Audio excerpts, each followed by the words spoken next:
मैं doctor Rashmi Agarwal, associate professor, SMB government PG college Nathdwara से हम एमए फाइनल हिस्ट्री का second B paper institution of medieval India का अध्ययन कर रहे हैं, जिसमें हमारा अध्ययन दिल्ली सल्तनत का भू राजस्व चल रहा है। इससे पूर्व हमने जो दिल्ली के सुल्तानों में गुलाम वंश का भू राजस्व था उसका अध्ययन किया। उसके बाद फिर हमने खलजियों का भू राजस्व का अध्ययन किया। अब हमारा इसी में तीसरी कड़ी में जो हमारा अध्ययन है वह तुगलक कालीन सुल्तानों के समय जो दिल्ली सल्तनत का भू राजस्व वसूल किया जाता था उसके बारे में उसका आज हम अध्ययन कर रहे हैं। तुगलक सुल्तानों के समय दिल्ली का भू राजस्व।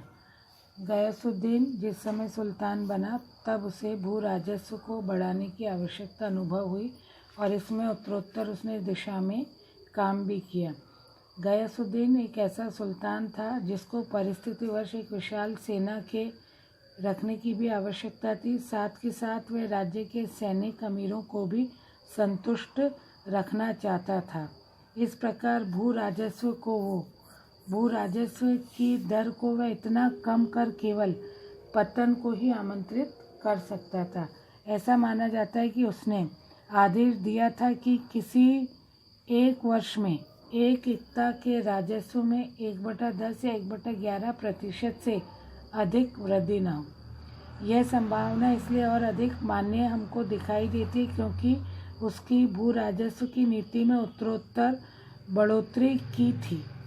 इसके अतिरिक्त गयासुद्दीन के समय में भू राजस्व व्यवस्था जो थी इक्ता पद्धति पर आधारित थी और साधारण रूप से प्रत्येक मुक्ति अपने इक्ता पर एकदम से बढ़ोतरी की नीति का समर्थन नहीं कर सकता था, क्योंकि ऐसी स्थिति में उसकी आय में बढ़ोतरी के अनुपात में कमी हो जाती और उसके स्वयं के स्वार्थों के ये प्रतिकूल था।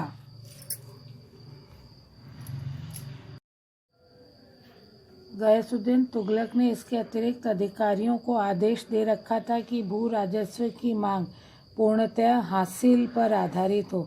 इसके पहले सरकारी मांग केवल अनुमानित उपज पर अथवा राज्य में प्राप्त आंकड़ों पर आधारित हुआ करती थी, जो समय के अनुसार न केवल अनुपयोगी अपितु हानिकारक भी सिद्ध हो रही थी। इस सुधार से वित्त विभाग और इक्ता के स्वामियों को अधिक सुविधा हो गई थी तथा वे अनुमानित उपज के आधार पर जो कि अधिक राजस्व देते थे वह चिंता से मुक्त होते चले गए थे।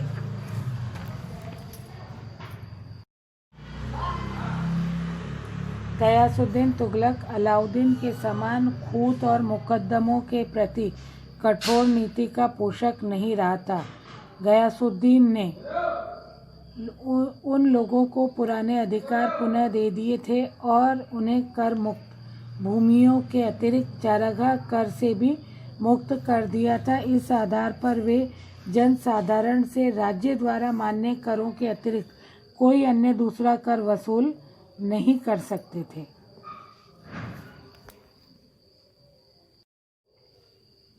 गयासुद्दीन के राज्य में जो हिंदू अधिकारी लगान वसूल करते थे उनके भी उन्हें पुराने अधिकार दे दिए गए थे, पर सरकारी कर्मचारियों को गयासुद्दीन ने आदेश दे रखा था कि वे इस बात का ध्यान रखें कि राज्य में हिंदू अधिक धनवान न हो जाएं।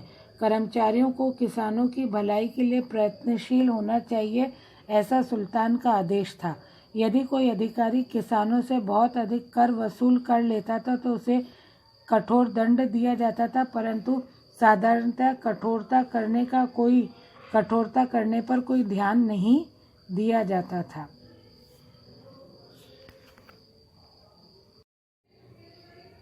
अपनी इस उदार व मध्यम मार्गीय नीति से गयासुद्दीन ने किसानों को, लगान अधिकारियों को और सरकारी कर्मचारियों को सुखी और संतुष्ट बनाए रखने में सफलता प्राप्त कर ली थी।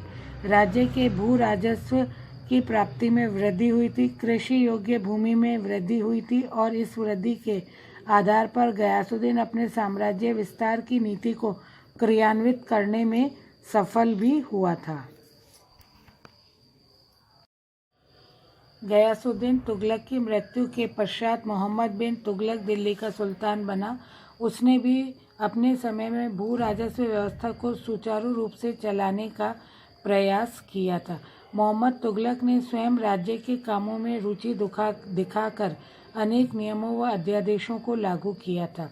उसने सर्वप्रथम सूबों की आय व्यय के हिसाब का एक रजिस्टर बनवाया था और सभी सूबेदारों को आदेश दिया था कि वे नियमित रूप से अपने अपने सूबों का हिसाब सुल्तान को भेजा करें। उसका उद्देश्य यह था कि संपूर्ण साम्राज्य के में एक समान का भू राजस्व लागू रहे तथा कोई गांव लगान देने से छूट न जाए। परंतु यह पता नहीं चलता था कि रजिस्टर का क्या लाभ हुआ था। सुल्तान ने किस प्रकार विभिन्नता के साथ इनसे अधिक व्यवस्था को अपनाना आरंभ कर दिया था। मोहम्मद तुगलक के समय राजस्व विभाग का कार्य सरलता से चल रहा था। यही कारण था कि बंगाल और गुजरात जैसे दूरस्थ प्रदेशों से नियमित रूप से राजस्व वसूला जाता था और उसको सरकारी कोष में जमा करवाया जाता था। इसके अलावा उसने दोआब के प्रदेशों से भी नियमित राजस्व वसूल किया था।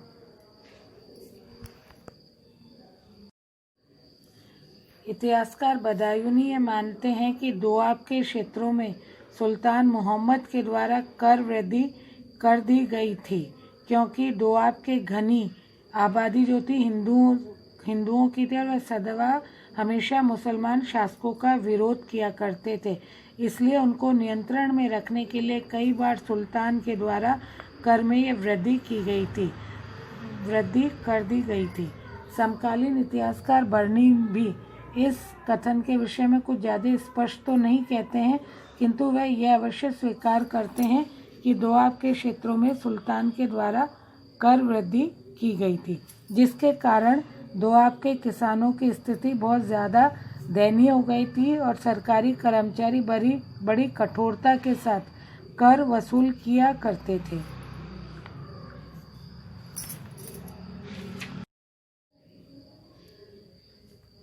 इसीलिए सुल्तान की जो दोआब कर वृद्धि की योजना थी वो पूरी तरह से असफल हो गई थी। इतिहासकार बर्नी ने भी ये माना है कि लगान वसूली की असफलता से रुष्ट होकर सुल्तान ने हिंदुओं का जंगली जानवरों की तरह शिकार किया और हजारों व्यक्ति इस समय सुल्तान के कोप का भाजन बने थे। मोहम्मद तुगलक ने लगान वसूल करने के लिए प्रचलित परंपरा के अनुसार इक्ता प्रदान किए थे। प्रमुख प्रांतों में शासन के प्रतिनिधि के रूप में एक नायब नियुक्त किया जाता था और वजीर समस्त वित्तीय व्यवस्था की देखरेख किया करता था। राज्य के छोटे प्रदेशों में एक वली अथवा हाकिम तथा एक अमीर हुआ करता था। कई वलियों के अधिकार में 1500 ग्राम तक हुआ करते थे। इनमें छोटी इकाइयों में मुफ्ती या आमिल नियुक्त किए जाते थे और इनके नीचे छोटी इकाइयों में शिकदर हुआ करते थे, जो कि कर वसूल किया करते थे।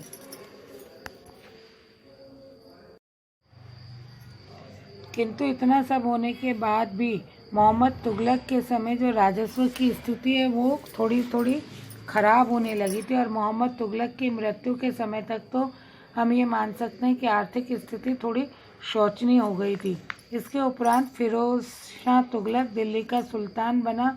चूँकि आपको ध्यान होगा वो उलेमाओं की सहायता से दिल्ली का सुल्तान बना था, अतः हम ये मान सकते हैं कि फिरोज ने उलेमा वर्ग को संतुष्ट करने का सफल प्रयास किया था सुल्तान बनते ही।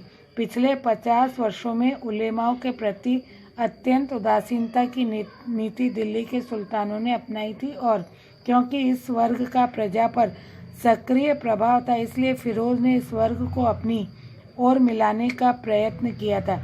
इसीलिए वो समस्त भूमि जो इस वर्ग की खालसा में परिणत कर ली गई थी पुनः उन्हें लौटा दी गई थी तथा समस्त भूमि जो उनसे छीन ली गई थी उन उलेमाओं को वापस कर दी गई थी अथवा उनके उत्तराधिकारियों को दे दी गई थी।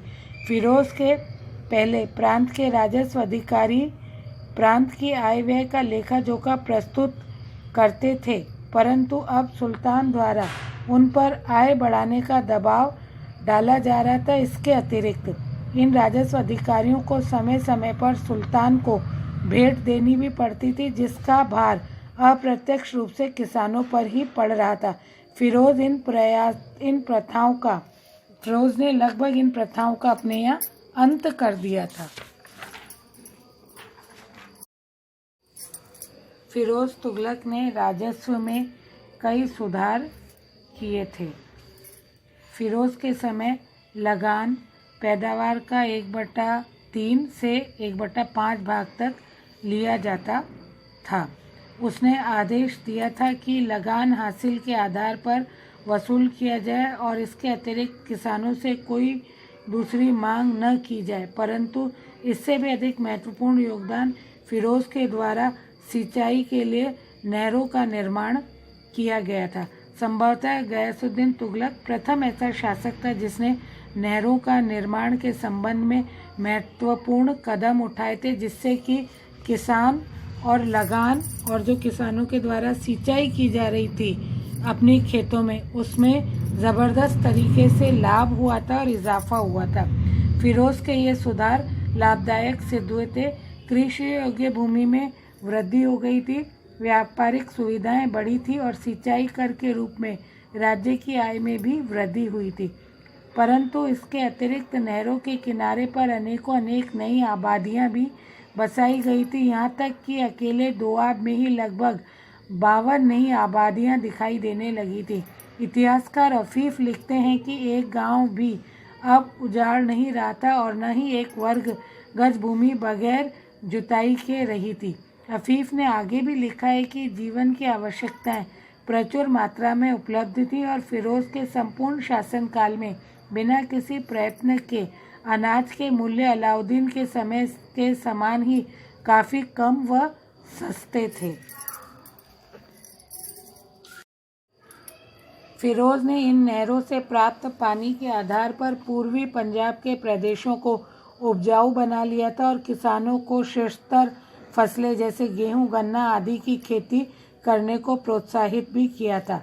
फिरोज की सिंचाई व्यवस्था का डॉक्टर त्रिपाठी के अनुसार एक लाभ और हुआ था कि उसने दिल्ली प्रदेश को खाद्यान्न के मामले में आत्मनिर्भर बना लिया था, जिससे कि वो संकट के समय अपनी आवश्यकताओं को स्वयं पूरा कर सकने में सफल हुए थे।